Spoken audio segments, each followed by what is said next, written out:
जी, अस्सलाम वालेकुम। आज हम बात करने जा रहे हैं यूके इमिग्रेशन इंटरव्यू के बारे में। जो लोग अप्लाई करते हैं टायर 2 वीज़े के लिए या स्किल्ड वर्कर वीज़े के लिए यूके के लिए, तो उनमें से कुछ एप्लीकेंट्स के जो इंटरव्यू आ जाते हैं, उन इंटरव्यू में कौन-कौन सी चीज़ें पूछी जाती हैं और किस सीक्वेंस से आपसे क्वेश्चंस किए जाते हैं और फिर उसका जो डिसीजन होता है, वो आपको कितने टाइम के बाद मिल जाता है। ये सारी इन्फॉर्मेशन आपके साथ शेयर करेंगे और आपके साथ 2 ऐसी फाइल्स भी शेयर करेंगे जिसमें एक बंदे का जो वीज़ा था वो रिफ्यूज़ हो गया था और एक बंदे का जो वीज़ा है वो अप्रूव्ड हो गया था। तो वो दोनों फाइल्स भी आपके साथ शेयर करेंगे। उन दोनों फाइल्स में जो क्वेश्चंस की सीक्वेंस है वो भी आप देख लेंगे, बिल्कुल सेम है। क्वेश्चन भी ऑलमोस्ट बिल्कुल सेम है। तो जब आप वीज़ा के लिए अप्लाई कर देते हैं, बायोमेट्रिक करवा लेते हैं अपनी जाके, अपने वीएफएस सेंटर में जाते हैं, आपकी बायोमेट्रिक हो जाती है, आप डिसीजन का वेट कर रहे होते हैं। तो उसके बाद कुछ एप्लीकेंट्स का पहले तो इंटरव्यू बहुत कम हो रहे थे, बहुत कम इंटरव्यू होते थे। कोई-कोई रैंडमली एक आधे एप्लीकेंट का इंटरव्यू आ जाता था। लेकिन अभी जो रिसेंटली है ना, काफ़ी जो कैंडिडेट्स हैं, उनके इंटरव्यूज़ आ रहे हैं।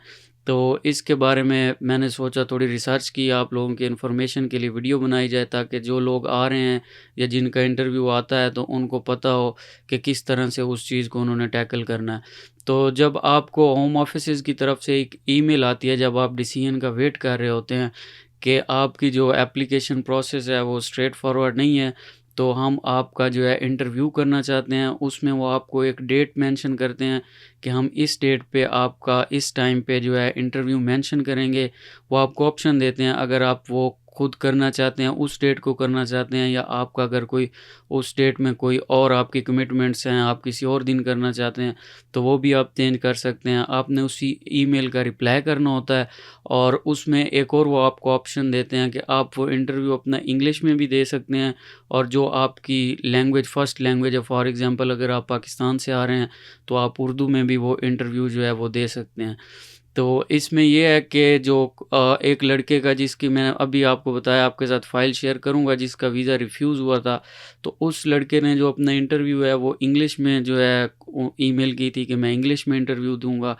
तो उसकी रिफ्यूज़ल की जो बेसिक वजह थी वो यही थी, उसकी प्रिपरेशन तो पूरी थी इंटरव्यू की, लेकिन मसला ये हुआ था कि वो इंग्लिश में सही तरह से उनको एक्सप्लेन नहीं कर सका आंसर जिस तरह से उसको एक्सप्लेन करने चाहिए थे, क्योंकि इंग्लिश हमारी फर्स्ट लैंग्वेज नहीं होती।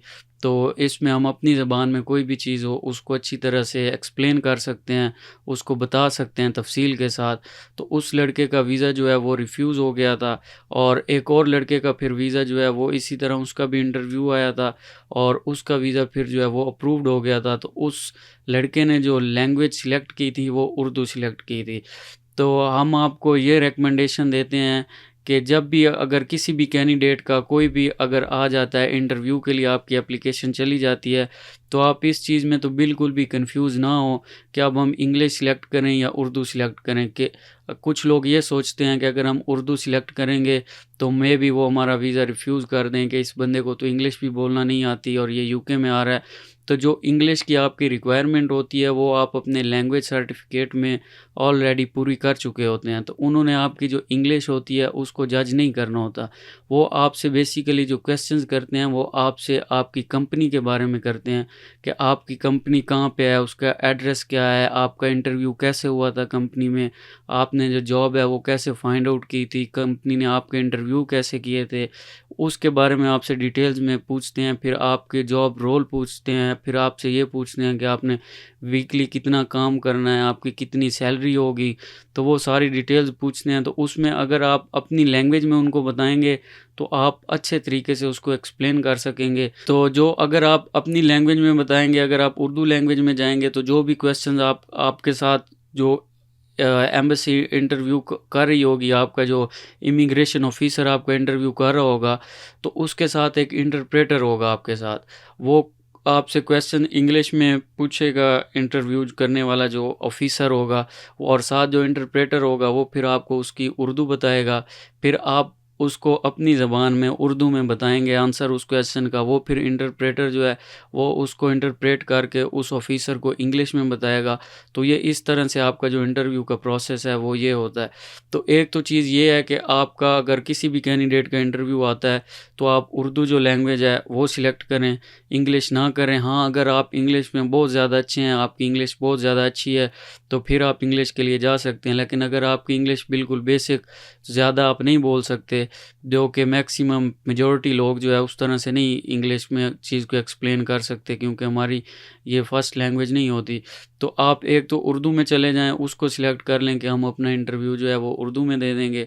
और दूसरी इम्पोर्टेंट बात ये है कि आप जब भी इंटरव्यू दें तो उसकी आप प्रॉपर आपने प्रिपरेशन करनी है, सही आपकी तैयारी होनी चाहिए। आपको कंपनी के बारे में सब कुछ पता होना चाहिए, कंपनी की वेबसाइट के बारे में पता होना चाहिए, कितने एम्प्लॉइज़ हैं, आपका जॉब रोल क्या होगा, आप कितने आवर्स काम करोगे, उसके बाद आपने जॉब फाइंड कब की थी, किस डेट को आपका कंपनी ने इंटरव्यू किया था, वो सारी चीज़ें आपको बिल्कुल डिटेल से पता होनी चाहिए। तो इसके साथ ही जो है मैं वो दोनों फ़ाइल्स जो हैं इस वीडियो में अटैच कर रहा हूँ, वो आपको दोनों फ़ाइल्स भी मिल जाएँगी, जिसमें एक लड़के का वीज़ा अप्रूव्ड हुआ था और एक का रिफ्यूज़ हुआ था। तो आप किसी भी स्किल्ड वर्कर में अप्लाई कर रहे हैं, चाहे आप शेफ़ के लिए कर रहे हैं, चाहे आप केयर वर्कर के लिए कर रहे हैं, चाहे आप आईटी के लिए कर रहे हैं या किसी भी कंपनी में आप जा रहे हैं, तो जो आपका इंटरव्यू होगा वो एग्ज़ैक्टली सेम होगा। सेम क्वेश्चंस आपसे पूछे जाएँगे, आपने सिर्फ़ उनकी अच्छे से प्रिपरेशन करनी है। अगर आप केयर वर्कर पे आ रहे हैं तो वो आपकी फ़ील्ड केयर के बारे में क्वेश्चंस करेंगे। अगर आप आईटी पे आ रहे हैं तो वो आपके आईटी के बारे में क्वेश्चंस करेंगे।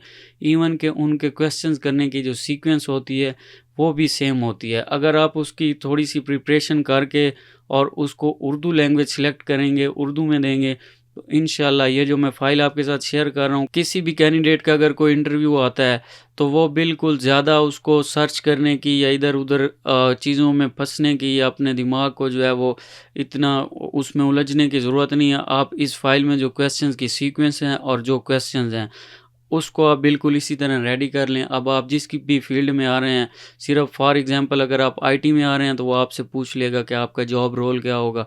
तो आईटी में जो आपका जॉब रोल होगा आप वो एक्सप्लेन कर देंगे। अगर केयर वर्कर में आ रहे हैं तो आपका जो जॉब रोल होगा आप वो एक्सप्लेन कर देंगे।